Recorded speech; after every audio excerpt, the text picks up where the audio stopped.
بسم الله الرحمن الرحيم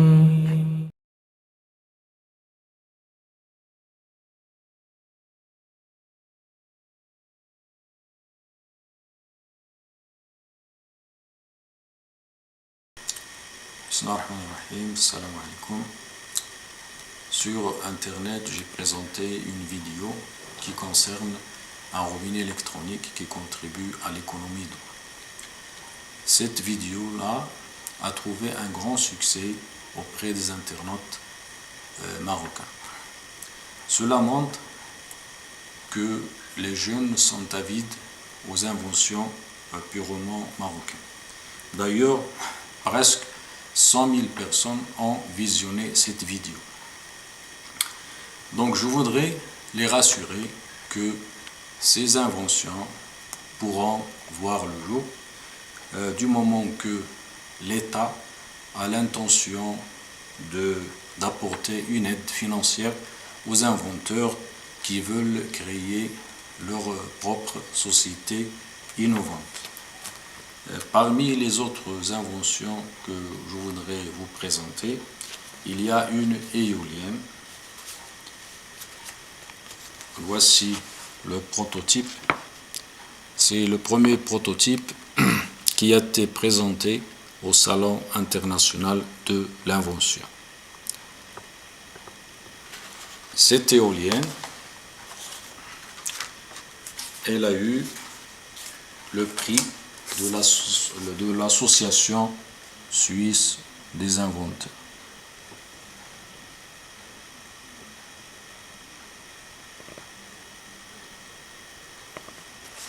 Cette association dont voici le président, M. Marcel Carrel, le président de l'association suisse des inventeurs. Avec les exposants qui étaient au salon de Casa en 1996, il y avait des Chinois. Et ces Chinois-là se sont beaucoup intéressés au principe de fonctionnement de cette éolienne. Parce que cette éolienne-là, elle a trois atouts. C'est qu'elle a l'axe vertical, et nous savons que l'axe vertical permet une maintenance facile des alternateurs ou bien des machines qui sont entraînées par l'éolienne. Et de plus, il est doté d'un régulateur de vitesse et d'un système de protection contre les vents violents.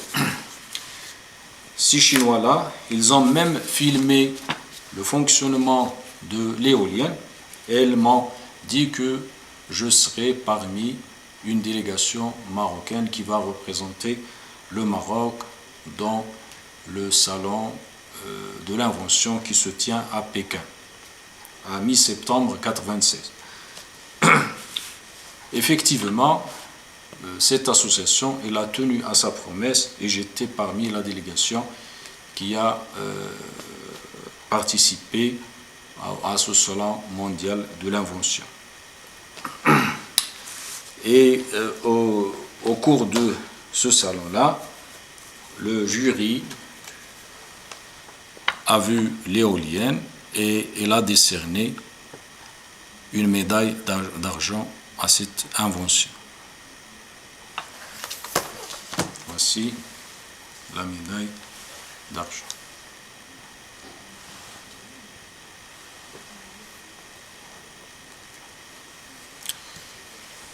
Pour vous montrer l'importance qu'accordent les Chinois à l'invention, c'est que d'ailleurs leur salon ne se tient que tous les 4 ans pour ne présenter que des choses ou bien des inventions sérieuses.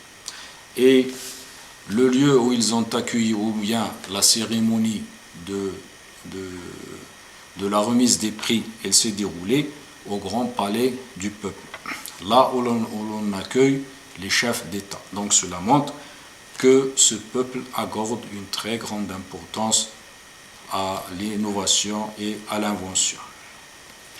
Et au cours de notre séjour, on a profité de visiter quelques monuments.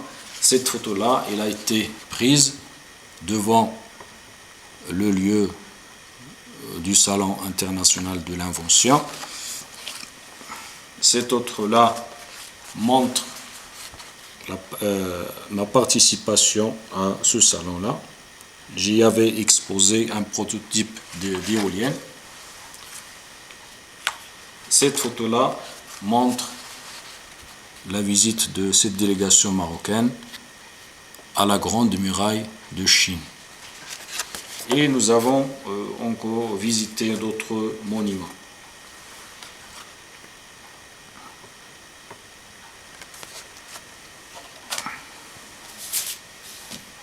Parmi les autres inventions, je voudrais vous présenter deux appareils qui permettent les préparations des gaz au laboratoire.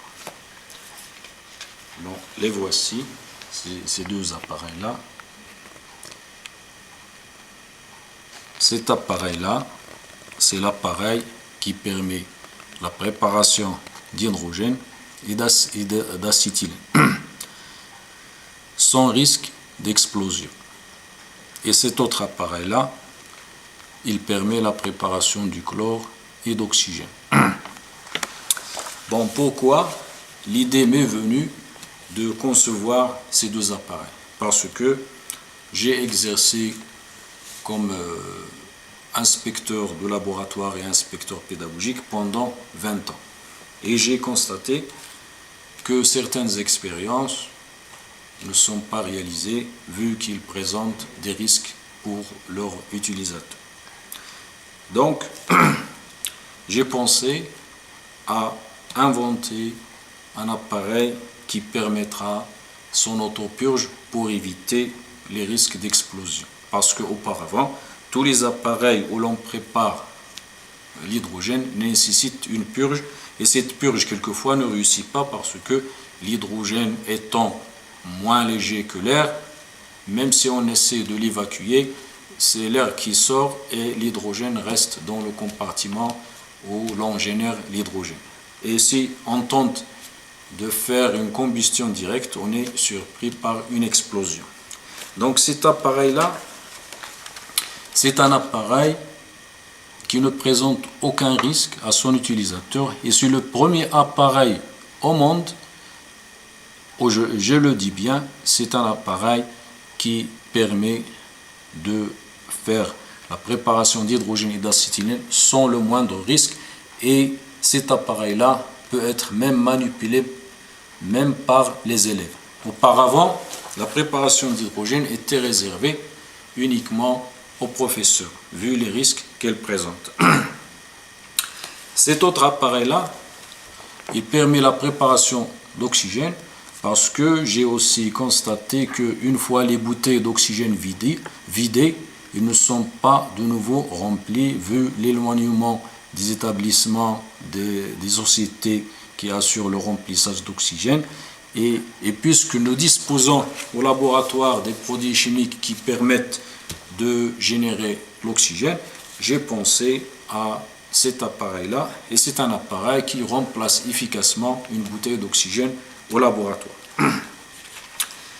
Et lors d'une réunion pédagogique que j'ai tenue avec certains professeurs pour leur montrer le mode d'utilisation de ces appareils, il y a un professeur qui m'a posé la question suivante: comment est-ce que vous nommez ces appareils?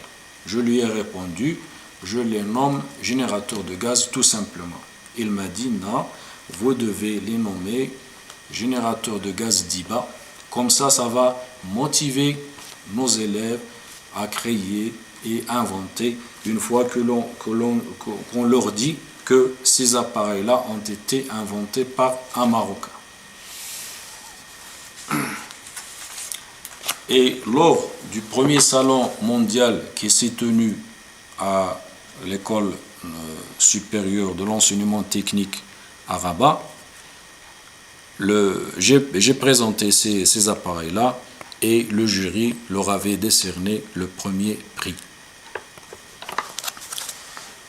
Également, j'ai participé à un salon mondial, bien sûr c'est un salon de renommée mondiale appelé Educatec. C'est un salon qui est organisé chaque année en France.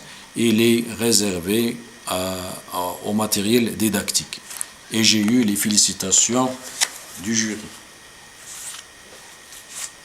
Dans une prochaine occasion, je vais vous présenter, Inch'Allah, un appareil de cuisson qui permet de remplacer la cuisson au charbon de bois. Donc c'est un appareil qui va bien sûr protéger notre forêt parce qu'il va bien sûr remplacer la cuisson au charbon de bois. Et c'est un appareil qui présente les atouts suivants.